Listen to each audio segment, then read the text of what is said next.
Zwelithini Stadium, Mamelodi Sundowns 1, Just Bay 0. I Zikode. Mangakhuluma ngombono wegame, game ebeyinhle kakhulu. Ibonile nayo iSundowns ithathile igame sayisa kwiSundowns. Although singakwazanga ukukora, bona bathole ichance eyi-1 noma amabili basiphanisha. Ekugcineni kwakho konke bahambe nawo 3 point. Bangama-champion, kumele sibahloniphe kodwa akasihloniphanga emdlalweni ngoba sathi umdlalo sawusabona. So kungijabulise kakhulu lokho. Going forward, masingadlala kanje sisazoba ngomamathini. 4 games sedlaliwe. Yes, 3 lose, 1 draw. Uma ungaphawula ngaleyo game, igame engathi sayilahla ile game eGolden Arrows. Igame yeSuperSport kwakuyigame esasaqala ngayo, abafana bengakahlangani besathukile.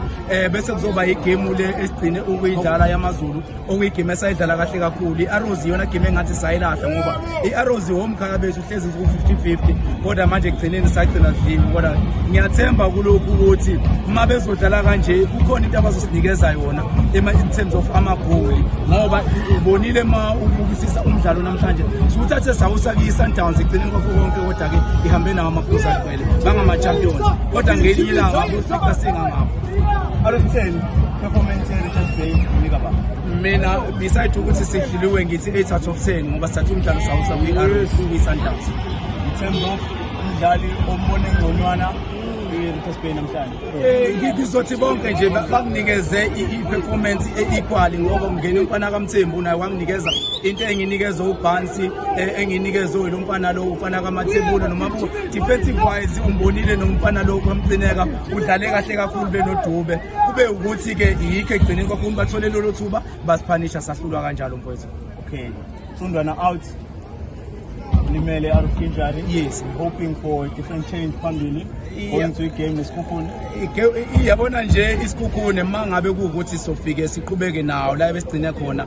Uma ngase ubuke kakhulu umdlalo ngibuyele back emidlalweni wamaZulu nalo weSundowns, i-improvement ikhona emidlalweni. Kukhona ekukhombisayo ukuthi kunama changes akhona. So mangabe kuukuthi sizoqhubeka nalesi change le, kukhona esobheka khona ngokwamawini. Still, Richards Bay is a full support of the coach and technical team yakhe. Kahle kakhulu mina ke ku first 2 games mfethu angibanga happy ngendlela bezidlala defensive ngakhona, kodwa njengamanje uyabadedela abafana. Thina sina i-defense edefendayo, asidingi ukuthi kuze sime emuva ukuze sikwazi ukuthi simanga. So masathatha umdlalo ususethimini sithi lapho sibanikeza khona umzima amanye amathini. Yilokho besikwenza na last season mfethu. I Zikode. Yababa. Kubindela abavali sanenyanga yonke. Yes, ikhona isidingo sokuthenga abanye abadlali.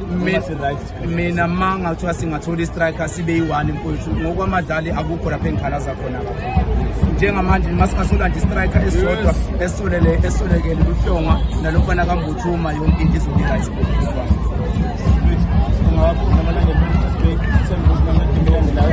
Ake ngiphinde ngibonge bona bafethu umdlandla elufakile ku-first minutes until 90 minutes. Kube kuhle kakhulu bafethu, engathi nangelanga singaphinde siphushe kanje kube mnandi bafethu. Asiqhubeke sisupport i-team yethu, iyawina noma iyaluza sohlezi sihamba nayo.